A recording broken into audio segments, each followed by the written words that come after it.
আলাইকুম। Medical admission টেস্টের জন্য কেমিস্ট্রি কতটা গুরুত্বপূর্ণ তোমরা জানো। কেমিস্ট্রি থেকে প্রতি বছরই 25টা করে এমসিকিউ আসে। আর অনেকেই আছি আমরা যে কেমিস্ট্রি ভয় পাই। আমি নিজেও একসময় যখন আমি সেকেন্ড ইয়ারে পড়তাম বা ফার্স্ট ইয়ারে পড়তাম, হচ্ছে কেমিস্ট্রি একটা ভয়ের সাবজেক্ট ছিল। এটার কারণ হচ্ছে হাজারি স্যারের বইটা আমরা লাইন বাই লাইন পড়ি না। আর তোমাকে যখন আমি কোশ্চেন সলভ করাবো, তুমি দেখবা যে হাজারি স্যারের বই থেকে লাইন বাই লাইন কোশ্চেন আসছে, ঠিক আছে? এবং কবি স্যারের বই থেকে কিছু আসে, সন্দীপ স্যারের বই থেকে কিছু কিছু আসে, কিন্তু ম্যাক্সিমাম তোমার কোশ্চেন আসে হচ্ছে হাজারি স্যারের বই থেকে।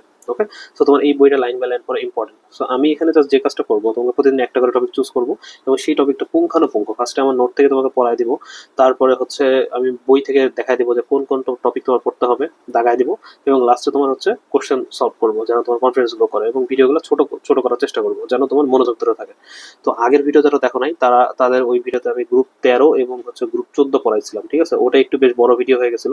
সো এইটাই জাস্ট আমি গ্রুপ 15 পড়াবো, কারণ 15টা একটু বড়। সো আমি চিন্তা করছি যে পি ব্লকটাকে আমি 4টা ভিডিওর মধ্যে কভার করার চেষ্টা করবো ইনশাল্লাহ, ঠিক আছে? তো চলো আমরা শুরু করি। তো ফার্স্টে আজকে পড়া হচ্ছে 15। আমি দেখো এখানে ছন্দ দিয়ে রাখছি, তুমি যদি চাও ছন্দ দিয়ে মুখস্থ করতে অথবা নর্মাল মুখস্থ করতে তুমি সেভাবে করতে পারো, কিন্তু করতেই হবে। ওকে, আচ্ছা দেখো আমার ছন্দটা এখানে এরকম যে 15 নং, নলকূপের পানিতে আর্সেনিক সর্বদা বিদ্যমান, নাইট্রোজেন ফসফরাস দিয়ে AS SB BI। ওকে, এটা তুমি চাইলে ছন্দ দিয়ে মনে রাখতে পারো বা এমনি মুখস্থ করতে পারো, কিন্তু মুখস্থ করতে হবে। এবার দেখো গ্রুপ 15, এটা নিয়ে আমাদের পড়া। তো গ্রুপ 15-র অপর নাম কি দেখো? নিক্টোজেনাস। এটার ইংলিশ উচ্চারণ, ইংলিশ নামটা কি? নিক্টোজেনাস। কিন্তু উচ্চারণে লিখতে গেলে দেখো তোমার পি চলে আসতেছে। নিক্টোজেনাস এটা একটা নিউমিনিয়ার মতো উচ্চারণ, নিউমিনিয়াতে কিন্তু পি চলে আসে বা সুনামিতে টি চলে আসে, বুঝছো? ওই রকম হচ্ছে তোমার আহ, বানানটা এটা। আচ্ছা, তোমাকে যখন বলবে নিচের কোনটি শ্বাসরোধকারী গ্যাস, এটা হচ্ছে নাইট্রোজেন, মানে গ্রুপ 15। ওকে, আচ্ছা এখন আমাদের এই নাইট্রোজেন নিয়ে আমরা পড়া, এটা আমরা ঢুকে যাই। চলো, নাইট্রোজেন আমাদের কি কি পড়তে হবে। প্রথম কথাই হচ্ছে তোমার নাইট্রোজেনের অক্সাইড কি কি আছে। ওকে, এটা আমাদের ভালো করে পড়তে হবে। দেখো আপাতত এখনো তো তোমরা আমি হচ্ছে 3.5 টপিকের উপর একটা ভিডিও বানাবো, ঠিক আছে? ওই ভিডিওটা তোমাদের জন্য খুবই গুরুত্বপূর্ণ, কারণ ওই ভিডিও থেকে অনেকগুলা কোশ্চেন আসছে, ঠিক আছে? সো ওই ভিডিও যখন তোমরা দেখবা ইনশাল্লাহ, তখন দেখবা যে ওখানে আমি কি কি পড়াচ্ছি। মানে ওখানে তোমার কি টাইপ কোশ্চেন আসে ওখান থেকে, যে নিচের কোনটি অম্লধর্মী, নিচের কোনটি উভধর্মী, হ্যাঁ, নিচের কোনটি নিরপেক্ষ, এরকম টাইপ কিন্তু কোশ্চেন আসে। সো ওইটাই ওখানে আমি শেখাবো নি, কারণ এখানে আমি অল্প একটু টাচ দিয়ে যাবো। ওই ভিডিওটা ভালো করে দেখো। আচ্ছা দেখো, প্রথমে তোমার জানতে হবে নাইট্রোজেনের কয়টি অক্সাইড আছে। প্রথম কোশ্চেনের অ্যান্সার হচ্ছে কি, তোমার নাইট্রোজেনের অক্সাইড আছে হচ্ছে 5টা। তুমি এই কোশ্চেনের অ্যান্সার পেরে গেলা। এখন কি কি অক্সাইড আছে দেখো? N2O, NO, দেখো নাইট্রাস, নাইট্রিক। নাইট্রাস এটাকে বলা হয় লাফিং গ্যাস, ঠিক আছে? লাফিং গ্যাস, এটা মনে রাখবো। নাইট্রাস N2O এটাকে বলা হচ্ছে লাফিং গ্যাস, আর নাইট্রিক এটা হচ্ছে NO।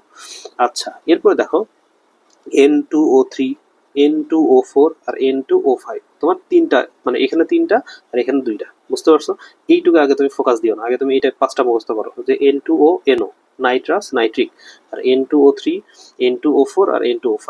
এটুকু আশা করি ক্লিয়ার। ওকে, আচ্ছা এরপরে দেখো আমরা কি করব, যে এইখানে আগে আমরা একটু পড়ে নিই। যখন তোমাকে আমি 3.5 টপিকটা পড়াবো ইনশাল্লাহ, ওই ভিডিওতে তোমাকে সুন্দর করে বুঝাই দিব যে কোনটা কিভাবে মনে রাখবো। কিন্তু আপাতত এখানে একটা দেখো, যে অধাতুর অক্সাইড অম্লধর্মী। একটা কথা কি, অধাতুর অক্সাইড অম্লধর্মী। আবার বলো, অধাতুর অক্সাইড অম্লধর্মী। ওকে, এখন দেখো নাইট্রোজেন একটা অধাতু না? দেখো অবধাতু কিন্তু না, অবধাতু ছন্দ আমি কিনছিলাম। বেশি আসতে সবাই গেল, যারা আগের ভিডিও দেখোনি তারা দেখে আসো, যে বেশি আসতে সবাই গেল, এটা হচ্ছে অপধাতু, অধাতু কিন্তু না। তাহলে নাইট্রোজেন একটা অধাতু, তাহলে নাইট্রোজেনের সব অক্সাইড কি হওয়া উচিত বলতো? অম্লধর্মী হওয়া উচিত না?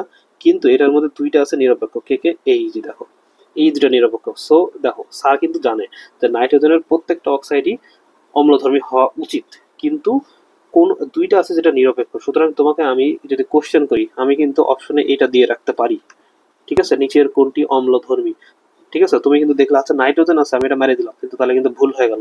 সুতরাং এইখানে খুবই খুবই ফোকাস দিতে হবে, বুঝতে পারছো? এটা তোমার একটা ভুল হওয়ার জায়গা, কারণ এটা তুমি এমনি পারবা, বুঝতে পারছো? নাইট্রাস আর নাইট্রিক এটা কিন্তু নিরপেক্ষ। ওকে, এরপরে দেখো, এটা আমরা পড়লাম। এবার ফসফরাস। ফসফরাসের কয়টি অক্সাইড? আমাদের 4টি অক্সাইড আছে। ওকে, এরপরে দেখো এই যে 4টা অক্সাইড আছে, এই 4টা অক্সাইড তোমাকে জানতে হবে, কিন্তু এটার আগে জাস্ট একটা এমসিকিউ এখান থেকে আসে যে নিচের কোনটি স্থায়ী। সো তুমি জাস্ট দুইটা জানলে হয়ে গেল, ঠিক আছে? P2O3 আর P2O5। এখান থেকে তেমন পড়া নাই। এখন আসো, কে ক্লোরাইড গঠন করে, কে ক্লোরাইড গঠন করে না, এই রিলেটেড এমসিকিউ আসে। এবং কোনটি সুস্থিত, কোনটি বিস্ফোরক প্রবণ, এগুলা তোমার খুঁটে খুঁটে পড়তে হবে, ঠিক আছে? তোমার বইয়ে এখানে দেওয়া আছে, আমি এখানে নোট করে রাখছি। নোটটা আগে পড়ো, তারপরে তোমাকে বই থেকে প্রত্যেকটা জিনিস দেখাই দেবো। ওকে, আচ্ছা দেখো তোমার নাইট্রোজেন দিয়ে তুমি গ্রুপ 15 প্রথম মূল্য তুমি কি পড়লা? 15 নং নলকূপের পানিতে আর্সেনিক সর্বদাই বিদ্যমান, তাহলে নাইট্রোজেন। আচ্ছা, এই নাইট্রোজেন তোমার কি কি আছে, এই নাইট্রোজেন থেকে তোমার কি কি গঠন করতে পারে? ক্লোরাইড, তাহলে দেখো NF3, NCl3, তারপরে NBr3, NI3, এগুলো সব গঠন করলো, তাই না? এখান থেকে তোমার কোশ্চেন কি করবে দেখো, নিচের কোনটি, মনে করো আমি কোশ্চেন করলাম, তাহলে আমি কি কোশ্চেন করবো, বলবো যে নাইট্রোজেনের ক্লোরাইড এর মধ্যে নিচের কোনটি অসামঞ্জস্য। তো কোশ্চেন করলাম, দিয়ে এই 4টা অপশন তুলে দিলাম, তুমি কি মানবা বলো? দেখো, অসামঞ্জস্য মানে কি, এই 3টা তোমার বিস্ফোরক প্রবণ, কিন্তু এই একটা কি আছে, সুস্থিত। সুতরাং কোশ্চেন কিন্তু তোমার বিভিন্নভাবে আসতে পারে, বলতে পারে নিচের কোনটি বিস্ফোরক প্রবণ, দিয়ে তোমাকে এই 4টা অপশন তুলে দিল, বা নিচের কোনটি বিস্ফোরক প্রবণ নয় দিয়ে এই 4টা অপশন তুলে দিল, তাহলে এইটা অ্যান্সার হবে। বুঝতে পারছো? কোশ্চেন কিন্তু ঘুরে বেঁচে আসতে পারে, তো তোমাকে একদম বেসিক জিনিস খুব সুন্দর করে মনে রাখতে হবে, সুস্থিত। ওকে, আচ্ছা, এরপরে দেখো, এইটা এটা খুব গুরুত্বপূর্ণ, এটা আমার খুবই ভুল হতো আমি যখন স্টুডেন্ট ছিলাম, মানে স্টুডেন্ট ছিলাম বলতে আমি যখন পরীক্ষা দিছি, আমি তো 21 সালে পরীক্ষা দিছি, তো ওই সময় আমি দেখতাম যে এই এমসিকিউটা আমার খুবই ভুল যেত। তোমাকে জাস্ট একটা জিনিস মনে রাখতে হবে, সেটা কি দেখো, 5 দিয়ে শুধুমাত্র PCl5 গঠন হয়, বাকি 5 দিয়ে কোনো কিছু গঠন হয় না। তুমি একটা কথা যদি মনে রাখো, তুমি সব এমসিকিউ পারবা। এটা আমার খুব ভুল যেত। দেখো আমি কি বলছি, 5 দিয়ে শুধুমাত্র PCl5 গঠন হয়, অন্য কোনো 5 গঠন হয় না। যেমন NCl5 যদি বলে গঠন হয় কিনা, এটা হয় না। যদি বলে Pi5 গঠন হয় কিনা, এটা হয় না। শুধুমাত্র গঠন হয় কে, PCl5। তোমার সমস্ত কনফিউশন ক্লিয়ার হয়ে গেল। ওকে, এরপরে দেখো, নিচের কোনটি গঠন হয়, এই যে আই দিয়ে তো, মানে সরি 3 দিয়ে তো সবই গঠন হবে, তাই না? Pi3, PCl3, এটা সমস্যা না, কিন্তু সমস্যা করে তোমার এই জায়গায়। সুতরাং এটাই তোমাকে দেখা দিলাম, আশা করি এটা ক্লিয়ার হয়েছে। এরপরে দেখো, আগে ভিডিও যারা দেখো নাই, এরা বলছিলাম তোমার হচ্ছে CCl4, এটা ছিল তোমার গ্রুপ 14 থেকে, আর এটা গ্রুপ 15 থেকে নাইট্রোজেন দিয়ে NF3। ঠিক আছে, এই দেখো NF3, এটা কিন্তু তোমার সুস্থিত, প্লাস এটা হচ্ছে আদ্র বিশ্লেষিত হয় না, সুতরাং তোমাকে কোরিলেট করে পড়তে হবে, তোমাকে দুইটাই পড়তে হবে। ওকে, আচ্ছা, তুমি তো পড়লা যে কি কি আদ্র বিশ্লেষিত হয় না, এটা মনে রাখতেই হবে, কিন্তু এইগুলা বাদে তো বাকি মূল্য আদ্র বিশ্লেষিত হবে, এটা তুমি বুঝতে পারছো। এখন তোমাকে মনে রাখতে হবে আদ্র বিশ্লেষণের গতি, এই দুইটা থেকে না তোমার কোশ্চেন আসছে মেডিকেলে, আদ্র বিশ্লেষণের গতি বা ক্ষার ধর্ম, এই দুটোর মধ্যে থেকে একটা থেকে কোশ্চেন চলে আসছে অলরেডি, আমি দেখাবো এই কোশ্চেন সলভ করার সময়। দেখো, তোমার আদ্র বিশ্লেষণের গতি, এটা তোমার PCl3 গ্রেটার দেন NCl3, ঠিক আছে?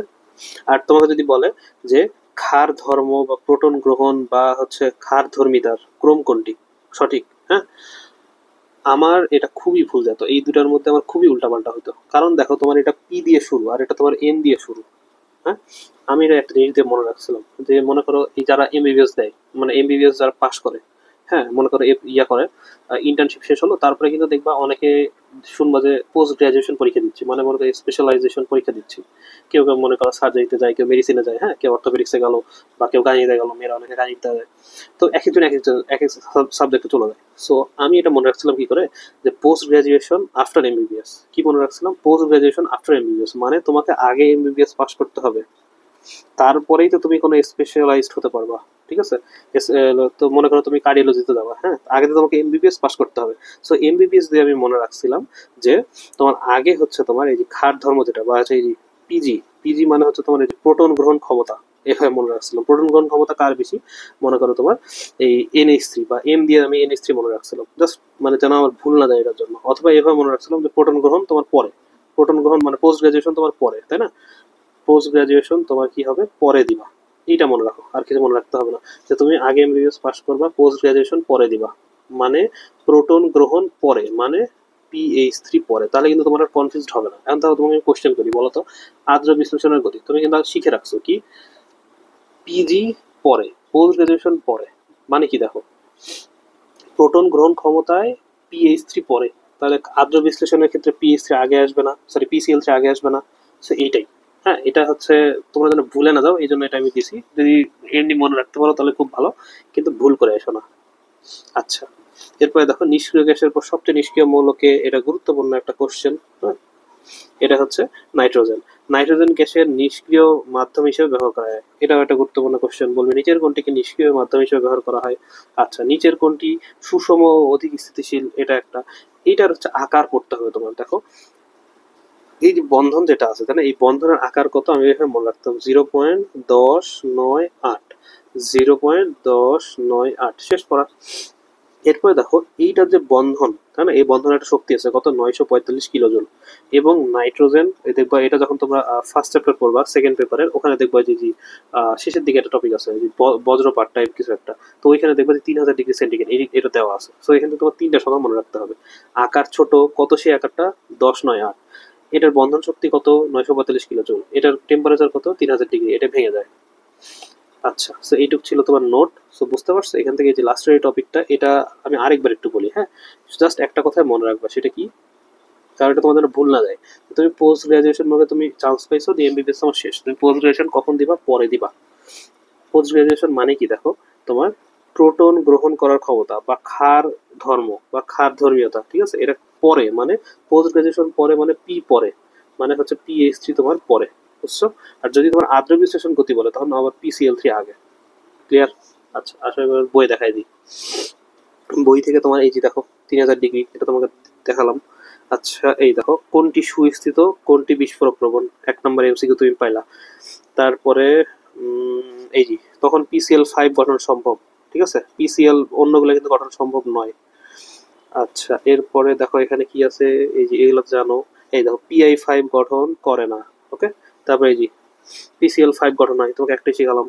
আচ্ছা, এই দেখো এনসিএল5 গঠন করে না। সুতরাং তোমার কনফিউজড হবে না, একটাই মনে রাখো যে পিসিএল5 গঠন করে, বাকি আর কি একটা কিছু গঠন করে না। এই যে এইটা তোমাকে সুন্দর করে পড়ালাম যে কোনটা কোনটা নিরপেক্ষ, এখান থেকে কিন্তু তোমাকে কোশ্চেন দিবে। কোনটা নিরপেক্ষ আর কোনটা হচ্ছে তোমার আহ অম্লধর্মী এরকম। আচ্ছা, এই দেখো এই যে এটা হচ্ছে, এই দুটো তোমার নিরপেক্ষ। নাইট্রাস যেটাকে বলা হচ্ছে লাফিং গ্যাস, হ্যাঁ, এটা এমসিকিউ আসে। এবার দেখো ফসফিনের সংকেত কি, এটা আসে। এই বিক্রিয়াটা পরে রাখবা, এখান থেকে একটা এমসিকিউ দিয়ে দিতে পারে, হ্যাঁ, যে টেম্পারেচার কত, এটা পড়াই লাগবে তোমার। 500 ডিগ্রি সেন্টিগ্রেড আয়রন আর 200 অ্যাটমসফিয়ার চাপ। এরপরে দেখো কার প্রোটন ধর্ম বা প্রোটন গ্রহণ করার ক্ষমতা বেশি বলো তো। আমি কি বললাম, পোস্ট গ্রাজুয়েশন পরে, মানে এই দেখো পি এই ওই এই যে পিএইচ3 পরে। ওকে, এই যে পিএইচ3 অপেক্ষা এনএইচ3 ক্ষার ধর্ম অধিক প্রদর্শন করে, মানে এইটা হচ্ছে বেশি। আচ্ছা, এই দেখো এটা হচ্ছে ফসফিনের, এই যে এটা গেল এনএফ3 ব্যতীত, এই দুটো হচ্ছে তোমার আদ্র বিশ্লেষিত হয় না। আচ্ছা, এরপরে এই যে দেখো তোমার এইটা আদ্র বিশ্লেষণের কার দ্রুত হয়, এই এমসিকিউটা পড়া লাগে। কার দ্রুত হয় তোমাকে আমি বলালাম, বলো তো। ওইটা তোমার ছিল পোস্ট গ্রাজুয়েশন পরে, তাহলে এখানে পিসিএল3 আগে হয়ে যাবে। ওকে। আচ্ছা, চালকোজেন্স এইটা আমাদের পরের টপিক। সো গ্রুপ 15 পর্যন্ত আমাদের আজকের টপিক ছিল। এখন আসলে আমরা এমসিকিউ চলে যাই, প্রিভিয়াস ইয়ার কিছু কোশ্চেন। দেখো মেডিকেল ভর্তি পরীক্ষা 19 সালে কোশ্চেনটা আসছে, তুমি এখন আমাকে এটার অ্যান্সার দাও। নিচের কোনটির প্রোটিন আসক্তি সবচেয়ে বেশি, বলো। তুমি নিজে নিজেই ভিডিওটা এখানে পজ করে অ্যান্সার দেওয়ার চেষ্টা করো। তোমাকে কি পড়ালাম, পোস্ট গ্রাজুয়েশন তুমি পরে দিবা, ঠিক আছে। তুমি আগে এমবিবিএস পাস করবা, তারপরে হয়তো দেখা গেলো তুমি হার্টের ডাক্তার হলা, হ্যাঁ, কিন্তু সেটা তোমাকে পরে পরীক্ষাতে চান্স পেতে হবে আবার। তো এই পোস্ট গ্রাজুয়েশন পরে মানে তোমার পি হচ্ছে এইচ3 এটা পরে, তাহলে এনএইচ3 আগে। এই যে তাহলে প্রোটিন আসক্তি কার বেশি, বা প্রোটন ধর্ম বা ক্ষার ক্ষার ধর্মটা কার বেশি, এটা। আচ্ছা, নিষ্ক্রিয় গ্যাসের পর সবচেয়ে নিষ্ক্রিয় মৌলকে বলো, এগুলো খুব সহজ কোশ্চেন, নাইট্রোজেন। আচ্ছা, এই যে এই বিক্রিয়াটা তো তোমাকে দেখালাম একটু আগে, এখান থেকে তোমার কোশ্চেন আসে কি, এই যে টেম্পারেচার আর হচ্ছে চাপটা কত, এখান থেকে দিয়ে দিতে পারে। এই যে 500 ডিগ্রি সেন্টিগ্রেড আর 300 অ্যাটমসফিয়ার চাপ।